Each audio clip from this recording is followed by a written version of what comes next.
The police sirens echoed off the cul-de-sac walls like a crime scene unfolding in slow motion. I stood frozen with my morning coffee halfway to my lips, blinking at the ridiculous sight in front of me. 2 patrol cars skidded into my driveway. One officer leapt out with a hand on his holster, another shouted something about immediate access violation. What had I done? Hidden a fugitive? Built an underground bunker? No. My crime?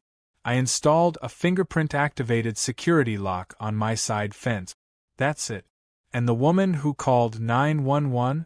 Karen from across the street, standing proudly by the sidewalk in her oversized sunglasses and yoga outfit, as if she had just taken down a terrorist cell. Except this was my house, and the lock was mine. A new prototype I had personally designed as CEO of Titan Secure, the world's leading lock technology company. The irony? Karen had just declared war against the one guy in the country who literally builds the locks she was screaming about. It wasn't even 9 a.m. yet. I had barely gotten out of bed before I noticed her peeking over my fence earlier, her head bobbing like a prairie dog with too much caffeine. I ignored it at first. She had always had a problem with anything that didn't look like it belonged in a cookie-cutter catalog. My fence was a rich oak stain with black steel hinges, subtle, clean, expensive. But the real issue was the lock. I had installed a prototype the night before, a titanium biometric latch system with live cloud diagnostic. It was supposed to be discreet testing before the Tech Expo next week. Instead, it became the target of a suburban witch hunt before sunrise. When the police reached the gate, they looked baffled. One tried to jiggle the handle. It held firm. Karen stepped in like a detective about to bust open a cartel. She pointed at the lock and said with unshakable confidence that it was a public safety hazard, an obstruction to emergency services, and possibly linked to unauthorized surveillance hardware. I think even the officers had a hard time keeping a straight face. One of them turned to me and said, "Sir, is there something inside the property that you're trying to conceal?" I nearly spat out my coffee. I replied calmly, "Actually, no. That lock is mine. It's a prototype. I designed it. You're standing in front of the future of home security." But Karen interrupted, yelling about how I was lying and how it's clearly too complicated for any civilian to own. She even claimed she heard clicking sounds in the middle of the night and that my fence gave off weird energy. The cops, bless their patience, asked me to open the gate. So I pressed my thumb against the sensor. The lock clicked open silently and smoothly, swinging the fence wide without resistance. Karen gasped as if I had just activated a portal to another dimension. The officers stepped in, looked around, and quickly realized there was nothing but a perfectly mowed lawn, some solar lights, and my garden hose. One asked if I had any other installations, to which I casually gestured toward my shed, where another smart lock secured my tools. It was almost embarrassing how normal everything was. One officer muttered something about false reports, but Karen was already pulling out her phone and threatening to go straight to the mayor. She stormed off, red in the face, yelling at her invisible audience that this isn't over. I closed the gate again, locking it with the same smooth biometric scan. The officers apologized, took a quick note, and drove away with a half-smile. But I knew what was coming. Karen had latched onto something she couldn't understand, and that made her dangerous in the worst HOA way possible. She wasn't going to let it go. And I wasn't about to back down either. Later that afternoon, I sat in my home office staring at the security footage. The lock had recorded everything. The moment Karen first approached, her furious finger jabbing at the keypad, her attempt to yank the latch, even the way she peeked through the cracks like she was about to discover a meth lab. I saved the footage into a secure folder titled Karen Files. It wasn't the first time she'd caused problems. Last month she tried to report my solar panels for reflective interference on her bedroom curtains. Before that, she'd yelled at a delivery driver for parking diagonally on the curb in front of my house. But this was the first time she had involved the police. That evening, I received a call from my head of R&D. He told me we were on schedule for the launch of the new lock system, codenamed Project Fortress. We were unveiling it at the National Smart Secure Expo in 3 days. A last-minute viral story like this, if spun the right way, could bring massive attention to the product. Or, if handled wrong, it could scare potential clients and cause legal scrutiny. I told him not to worry, I had a plan. Because what Karen didn't know was that her paranoid theatrics had just given me the perfect real-world test case, and I intended to use every second of it. The next morning, I expected peace. But Karen had other plans. As I opened my door to grab the newspaper, I found not one but 6 HOA violation notices taped across my fence. My favorite? Gate aesthetic deviation from community tone. One even claimed that the lock was audibly offensive and cited neighborhood noise restrictions. I stood there staring at the pile of pink papers, each more ridiculous than the last. I didn't rip them down. I framed them, hung them inside my front hallway, and sent a photo to my board of directors with the caption, "Field testing is going well." But I knew this wasn't the end. Karen wasn't just attacking my property. She was waging a personal war against the idea that anyone could do something she didn't approve of. She was the type who believed in rules only when they applied to others. The kind who could weaponize boredom and turn a minor fence upgrade into a suburban scandal. What she didn't realize was that this particular fight wasn't going to end with a citation. She had picked the wrong guy. I didn't just build the lock. I controlled the patents, the product pipeline, and the future of home security itself. And if she wanted to battle over a fence, I was ready to build a fortress. Because this wasn't about a lock anymore. It was about control. And I don't lose control. Not in my home. Not on my watch. By sunset, Karen was already rallying her minions, other HOA busybodies with clipboards and garden hats. I watched them gather near her porch, whispering and pointing at my house like it was a crime scene. I smiled, sipping my coffee. The fence stood strong. The lock was humming perfectly. And Karen? She had no idea the storm she had just invited. The very next morning, I opened my mailbox expecting nothing more than bills and perhaps a coupon for car wax. What I got instead was a thick manila envelope stamped with the HOA's seal and the kind of smug authority that only Karen could conjure. Inside were 12 citations. Each printed in color, signed in looping cursive, and complete with high-resolution photos of my property. One of them accused me of creating a visual hazard due to the reflectivity of my lock in morning sunlight. Another claimed my fence's new biometric lock intimidated neighboring children. My favorite, though, was the citation stating that the lock itself did not conform to community-approved mechanical simplicity standards. I didn't even know such a phrase existed until Karen invented it.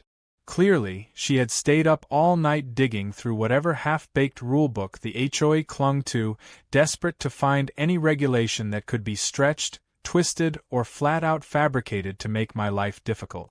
I could picture her now, hunched over her desk, surrounded by old HOA manuals and printouts, sipping herbal tea while plotting my bureaucratic downfall. But what she didn't know, what she couldn't even begin to comprehend, was that every letter she mailed, every violation she filed, only helped me more. My marketing team was already turning the footage of the police incident into an internal case study. The fact that my biometric prototype had held up under public scrutiny, neighbor tampering, and even law enforcement examination was now being quietly pitched as a strength.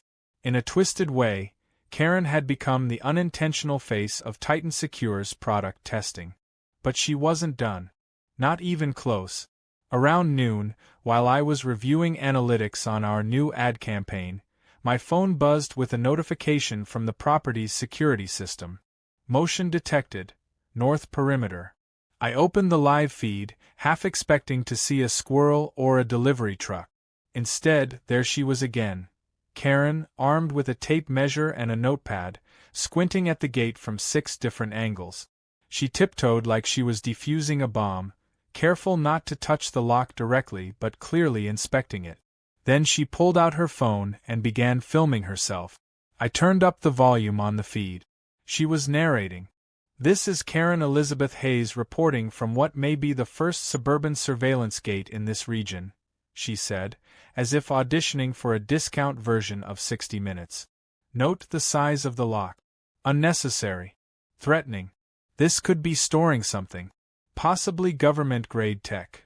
At that exact moment, a neighborhood cat jumped onto the top of the fence, startling her so badly she shrieked and dropped her phone. I laughed so hard I nearly spilled my coffee. But it wasn't just funny, it was sad. Karen was spiraling into a world of paranoia, and I had a front row seat. Later that evening, I received an anonymous tip. Well, not anonymous. It was Sandra from the HOA board, a generally quiet but sharp older woman who had always looked skeptical during community meetings. She emailed me a scanned flyer that Karen had distributed to select neighbors. The title was printed in bold red. "Is our neighbor harboring dangerous surveillance tech?" Beneath it was a grainy image of my fence lock with the brightness and contrast turned so high it looked like a nuclear core. There were bullet points. One claimed the lock emitted radiation. Another said the gate was unreasonably secure and therefore hiding something illegal. I nearly choked reading it. Sandra's note was simple. "I didn't vote for this. Thought you should know." But Karen wasn't just printing flyers. She'd gotten more creative. That weekend, I heard a faint buzzing sound coming from outside. I walked into the backyard and looked up to see a small hobby drone hovering above my property. I squinted. The drone wobbled in the air and then dipped lower, trying to peek over the fence. I ran to the shed, grabbed a tennis racket, and smacked it clean out of the sky when it came too close. It landed in the grass with a pathetic whir. I opened the camera housing and pulled the SD card. Inside were multiple aerial shots of my backyard, my shed, even my dog napping on the patio. I knew exactly where the drone came from. Karen had finally crossed into full surveillance territory. The next morning, I returned the broken drone by placing it on Karen's porch with a note attached that simply read, "You're not cleared for aerial access." That same evening, Karen posted a dramatic video online titled, "Trapped Behind a Fence: The Suburban Lockdown Nightmare." In it, she stood outside my gate, ranting into her phone camera while pretending she couldn't access the sidewalk. She screamed about being confined in her own neighborhood by a dictator with a keypad. Of course, the video left out the part where she willingly walked onto my property and was never locked in at all. It was pure performance, edited with dramatic background music and fake subtitles. I watched it twice, laughed, and forwarded it to our social media team. We had just found our next viral moment. Within hours, tech enthusiasts across Reddit, YouTube, and Twitter had gotten hold of it. The comments were brutal. Lockpicking lawyer fans began analyzing the lock specs visible in the video. Security influencers called the footage a masterclass in biometric resilience. Someone even auto-tuned her screaming into a remix titled Biometric Boogie, which quickly hit 200,000 views. Titan Secure's email list doubled overnight. Karen had inadvertently launched the product with more flair than a $1 million ad campaign ever could. And still, she kept doubling down. 3 days later, I noticed something strange while reviewing the security footage. At 2:03 a.m., Karen crept into my yard wearing all black. Yes, even gloved. She held a flashlight in one hand and a butter knife in the other. She crouched in front of the lock and began to jab at the fingerprint scanner. The system caught every movement. She paused often, glancing around nervously, unaware that my cameras used thermal and motion capture. At one point, she tried to wedge a hairpin into the side port and nearly snapped it. The system didn't trigger a siren. It simply logged the footage and pinged my phone. I watched it live from bed while sipping herbal tea. It was a full circle moment. I didn't call the police. Not yet. Because the next morning, Karen began telling neighbors that someone had hacked her phone and that her drone was intercepted by electromagnetic barriers. She rambled about secret patents and weaponized technology, as if my fence had become Area 51. But her hysteria finally caught the attention of someone who mattered, one of my corporate clients. A private security contractor that handled high-profile celebrity homes reached out, requesting a demo based entirely on the footage and public buzz. Then came the twist. That same afternoon, while checking email, I got an encrypted message from our media strategy team. They suggested we lean into the publicity and name the new product series after the incident. Their pitch? Call it the Karen Lock. Short, sharp, unforgettable. I paused, laughed, and typed back one word: approved. Karen thought she was exposing something dangerous. She had no clue she was helping me build the most secure, most publicized, and most in-demand lock system the industry had ever seen. And I knew one thing with absolute certainty. She wasn't finished. Not by a long shot. But neither was I. It was only a matter of time before Karen's obsession crossed the final line, and that line came with the arrival of an official-looking envelope taped to my front door with neon green duct tape. Inside was a summons to small claims court. Apparently, Karen had filed a legal complaint alleging that my fence lock had caused her mental distress, interfered with community aesthetics, damaged her drone via electromagnetic repulsion, and, perhaps most absurdly, caused auditory trauma due to unnecessary clicking. I sat on the porch, rereading the document with a slow-building smirk. She had turned my biometric lock into a full-blown lawsuit. But what she didn't expect was that I wasn't just going to defend myself. I was going to eviscerate her in court with every resource I had. By this point, my legal team was already on standby. Titan Secure was accustomed to patent disputes and licensing battles. Karen's case, however, was so ridiculous that I almost felt bad assigning it to our senior counsel, Meredith Lee, a woman who once argued before the Supreme Court and made a billionaire CEO cry on the witness stand. Still, I forwarded her the complaint. Her reply? One line: I'll bring popcorn. Court day arrived and, in typical Karen fashion, she showed up dressed like a PTA president during a hurricane. Bright red blazer, matching lipstick, oversized folder in hand. She strutted into the courtroom like it was a talent show and she was about to take the crown. Her opening statement was a fever dream of conspiracy theories. She claimed the lock created psychological isolation in the neighborhood and that she had experienced recurring lock-related nightmares. She then presented evidence: an off-center photo of my fence, a blurry screenshot of her own drone video, and a diagram she'd drawn by hand that resembled a treasure map. She pointed to the judge and demanded immediate removal of the lock and damages of $7,500 for emotional harm and community disruption. When it was my turn, Meredith calmly stood, adjusted her glasses, and began by introducing Titan Secure's credentials. Then, with surgical precision, she pulled up video footage of Karen attempting to tamper with the lock at 2 a.m., narrated each moment of her trespassing, and played the viral remix of Karen's own voice screaming outside the fence. The courtroom was silent, save for a few stifled chuckles. Then Meredith revealed a letter from the FAA warning Karen for unlicensed drone activity and another from a neighbor who had written a complaint about Karen's backyard spotlight violating light pollution code. By the time Meredith sat down, Karen's face was a cocktail of crimson and disbelief. The judge, to his credit, remained neutral in tone, but the dismissal was swift. The claims were unfounded, the footage irrefutable, and the defendant, meaning me, had not only acted lawfully, but had shown remarkable restraint in not filing countercharges. Karen tried to interrupt, muttering something about a larger conspiracy and electromagnetic mind control, but the judge simply banged the gavel and walked out. Case closed. You'd think she would have given up then. But not Karen. Oh no. She resurfaced just 2 days later with a new partner in crime, a washed-up YouTuber named Gizmo Pete, known for reviewing low-tier gadgets with clickbait thumbnails and conspiracy-fueled rants about tech surveillance. Pete released a video titled, "What's Really Behind the Fence?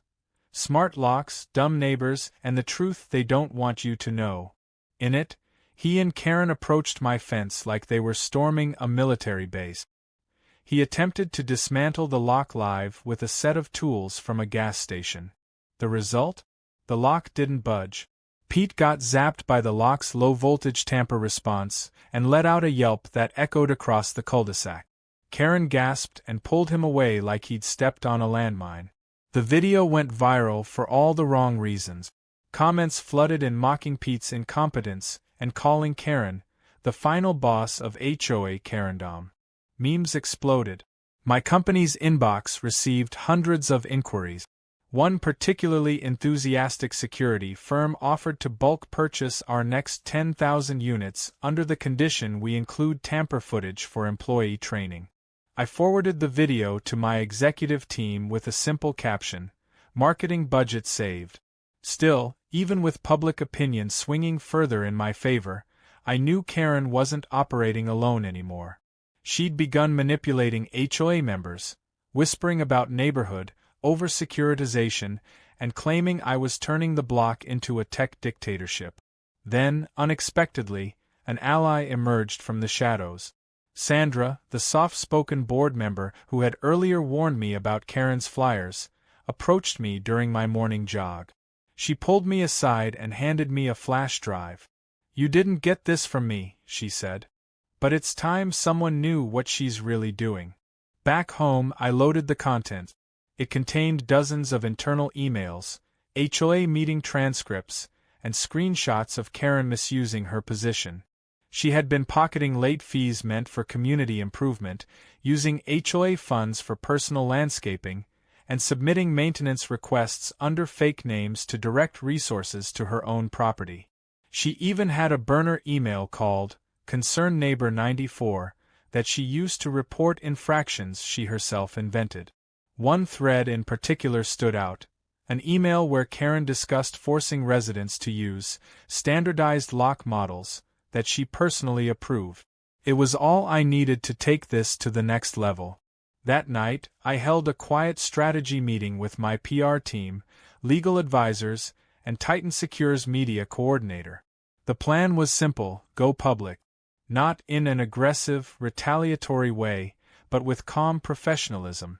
We would reveal the Karen Lock name at the Tech Expo, using the footage, citations, and drone story as the ultimate example of real-world resilience and public stress testing.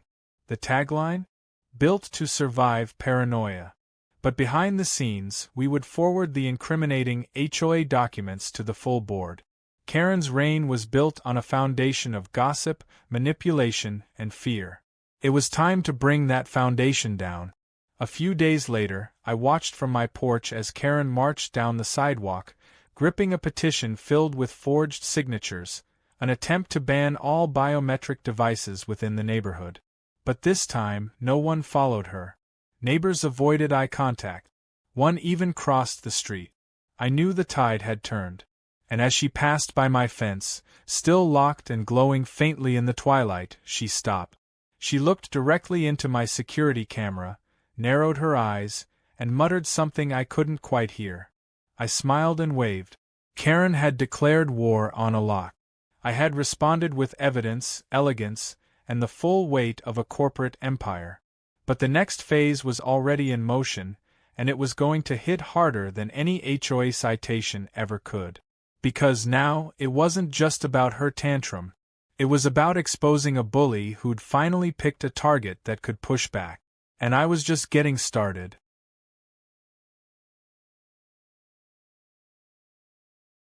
I knew this chapter of the battle was closed, but I couldn't help keeping an eye on the horizon. People like Karen don't disappear. They wait. They mutate. And somewhere, someday, she might try something new. But this time, I'd be ready. Not with more walls or fences, but with the knowledge that when the system works, when truth and tech are used right, even the loudest voice in the cul-de-sac can be silenced by one perfectly timed click.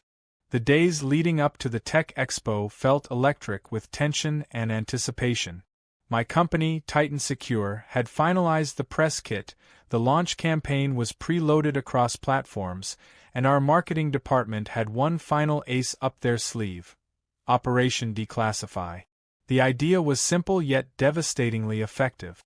We would publicly unveil the full scope of our partnership with local emergency services, showcasing how our biometric lock wasn't just another gadget.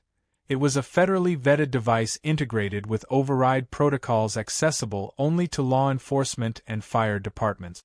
The very lock Karen had accused of blocking access was actually designed to streamline it.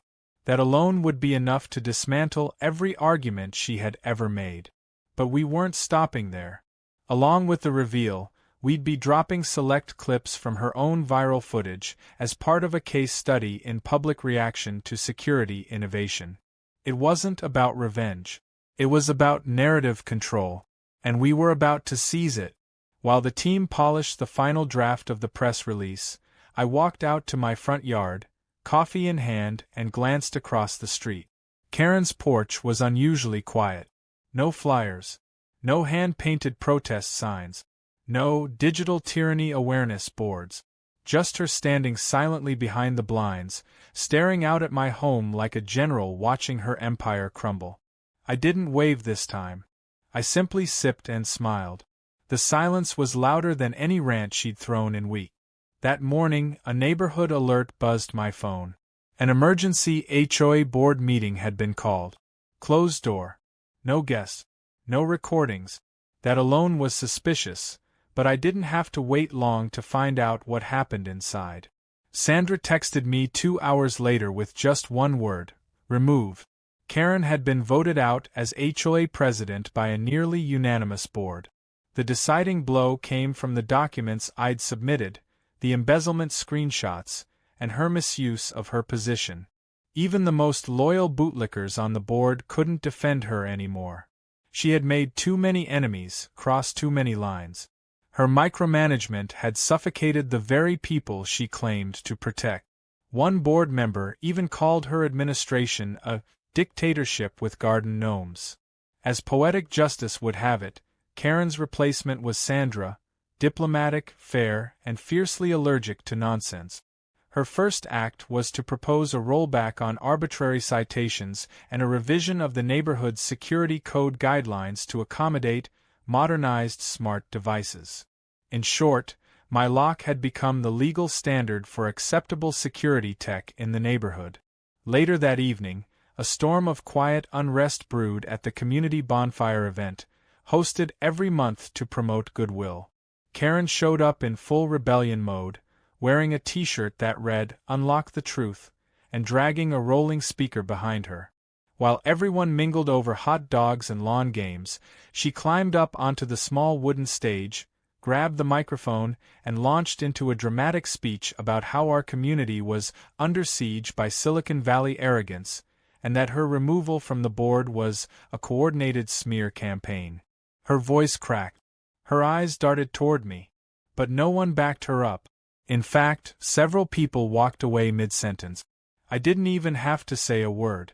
She was unraveling all by herself. Unbeknownst to her, a local news station had shown up to do a small segment on the Titan Secure lock launch, having caught wind of the viral story. Their camera was already rolling when she began shouting about biometric scanners being agents of mind control. The reporter turned to me after her rant and asked if I'd like to respond. I simply said, "I believe technology should protect us, not divide us. And sometimes, a lock says more about the person trying to break it than the person using it." That quote became the opening line in the news story. It aired that night, featuring a beautiful aerial shot of my fence with a glowing Titan Secure badge next to it, followed by a montage of Karen shouting wildly on a stage to an indifferent crowd. I couldn't have paid for better press.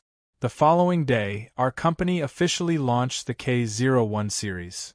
The Karen Lock. The product page featured highlights from the viral video, customer testimonials, and a short, polished animation showing exactly how the lock withstood tampering attempts from a rogue drone, physical abuse, and user error. Sales exploded. Orders came in from tech stores, real estate developers, and even a few military clients interested in adapting the device for portable field security. We went from pre-release buzz to product of the year contender within 48 hours. To celebrate, I hosted a small private demo party in my backyard. The same fence Karen had tried so hard to tear down now had a crowd of reporters, engineers, and investors gathered around it. We mounted a giant flat screen above the garden bed and projected footage of the lock in action, everything from the court testimony to Karen's 911 call and the viral remix that had turned her tantrum into a meme. Guests laughed, took photos, and toasted champagne. At one point, a police officer in attendance held up his department badge, pressed it to the emergency override port, and the lock disengaged in under a second, flawless. The crowd applauded. Halfway through the event, someone pointed toward the sidewalk. Karen stood just beyond the property line, arms folded, expression unreadable. She wasn't shouting anymore. She didn't have flyers or signs. She was just watching. And when I met her eyes, she turned and walked away. That was the moment I knew it was truly over. Not because she gave up, but because she finally understood she'd lost the one thing she clung to the most: control. A few days after the launch, a package arrived at my doorstep. No return label. Just a padded envelope. Inside was a crumpled piece of paper that said, "Hope you enjoy your little empire," and a broken hairpin. Whether it was a threat, a farewell, or some twisted attempt at closure, I didn't care. I placed it in a drawer marked Incident Archive, and closed it for good. The war was over. The Karen lock became a household name within a month. Industry blogs, podcasts, and tech panels all wanted interviews. Not just about the product, but the story behind it. They loved the real-life drama, the suburban warfare, the idea that one nosy neighbor accidentally helped perfect a national security device. I leaned into it. I told the story everywhere I went, always ending with the same message. Security isn't just about what you keep out, it's about what you stand for. And sometimes, the thing you're protecting your home from isn't a thief. It's a mindset. My neighborhood changed, too. People started installing newer tech. Smart lighting, solar panels, even biometric mailboxes. It was as if breaking through Karen's blockade had opened a door for everyone else. The HOA stopped issuing ridiculous citations. Kids rode their bikes without being yelled at. One guy painted his shed neon green just because he could. There was peace again. And Karen? She stayed quiet. Her house sat unsold for months with a lowered asking price. No one wanted to live next to the legend herself. The neighborhood had never felt lighter. With Karen dethroned from the HOA presidency, the oppressive atmosphere she'd cultivated vanished almost overnight. People began smiling more, waving instead of glaring. A neighbor 2 doors down finally finished repainting his shutters bright blue, a project Karen had stalled for nearly a year by filing multiple complaints about unapproved nautical tones. The elderly couple on the corner installed a motion-sensing gate, and even the guy who once feared HOA retaliation for putting up solar string lights now had a full holiday light show synced to music. As for me, I spent those weeks soaking it all in, not because I'd won some petty turf war, but because I'd proven that standing up against manufactured authority could change the rules for everyone. But just when the dust seemed to settle, a certified letter arrived at my door bearing the seal of a federal agency.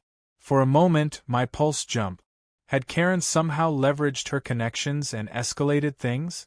Was this some desperate attempt to reignite her crusade? I opened the envelope cautiously. Inside was a letter from the Department of Consumer Affairs, not a threat, but a formal recognition.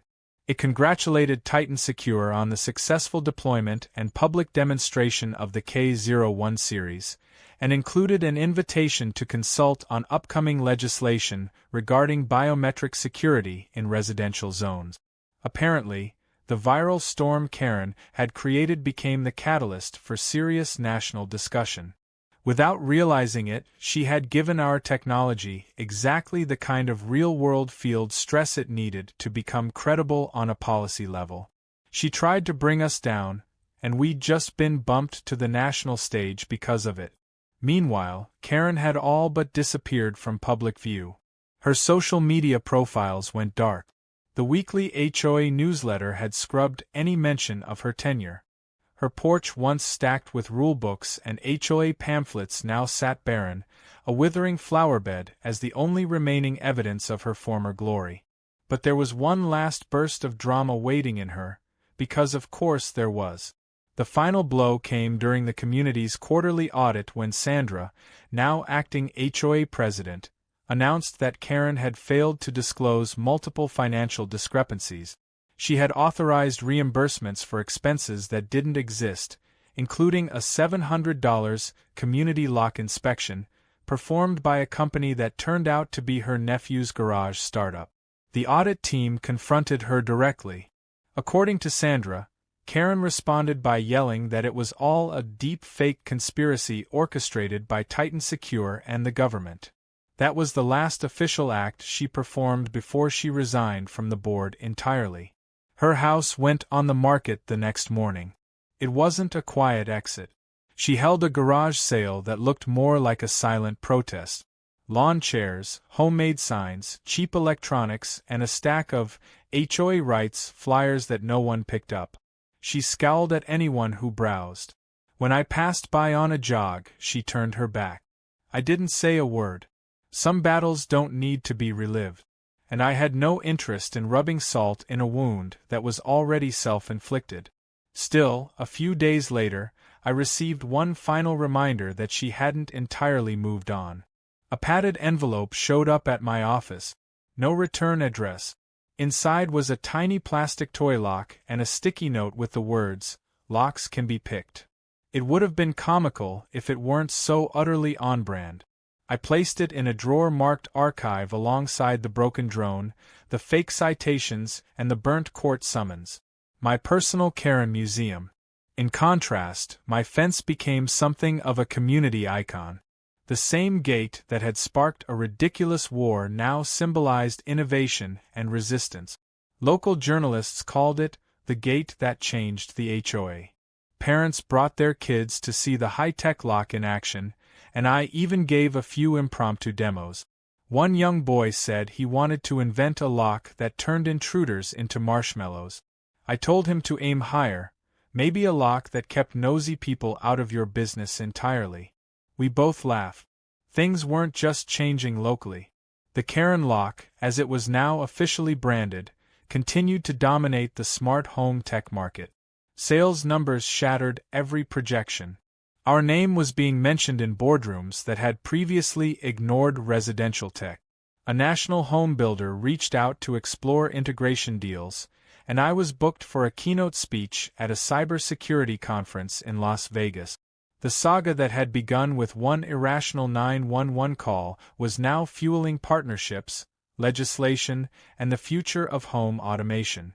At the security conference, I told the full story during my presentation, every twist, every tantrum, every confrontation. I finished with the line, "Karen didn't just break into my yard. She broke into history." The room erupted with applause, not because it was funny, but because everyone in that room had dealt with their own versions of Karen. Whether it was in tech, bureaucracy, or just plain stubborn resistance to change, people recognized the struggle. They understood that pushing progress often invites conflict. But the right response isn't to retreat, it's to build better systems, stronger foundations, smarter fences. After the conference, I took a long weekend off and returned home to peace. Real peace. Not silence filled with tension or neighbors watching over fences. Just the sound of wind chimes, kids playing nearby, and the rhythmic whir of my automatic sprinkler system. One night, I sat out on the porch under the stars, sipping a cold drink when my motion sensor pinged. Not an alarm, just a slow-moving signature near the property line. I checked the camera. It wasn't Karen. It was a prospective buyer touring her house with a real estate agent. They pointed toward my fence, clearly discussing the lock. I could see them nodding, impressed. The agent smiled, gesturing like she was telling a story. I didn't need to hear it to know what she was saying. That fence was more than wood and metal now. It was a legacy. Sandra dropped by the next day with a bottle of wine and a printed plaque. It read, "In recognition of outstanding neighborhood service and technological contribution, Titan Secure, making communities safer." We installed it right next to the gate. Sandra laughed and said, "Think she'd implode if she saw this?" I replied, "She probably already has." We toasted quietly, then spent the next hour talking about real changes to the community charter, ones based on fairness, not control. Weeks passed. Then months. Karen's house finally sold. Her name faded into whispers and then nothing at all. Her legacy? A cautionary tale about power misused and a reminder that paranoia is no match for preparation. People began joking that her exit marked the beginning of the second enlightenment of the neighborhood. I never corrected them. I just kept doing what I'd always done, living, building, creating, and yes, locking my fence every night. Not out of fear. Out of principle. Because in the end, this wasn't just a story about a lock, a fence, or even a neighborhood war. It was about the clash between fear and progress, between false authority and earned innovation. Karen had tried to chain the world to her own limitations, but all it took to break free was a fingerprint, a firm click, and the quiet certainty of knowing exactly who you are and how secure your ground truly is.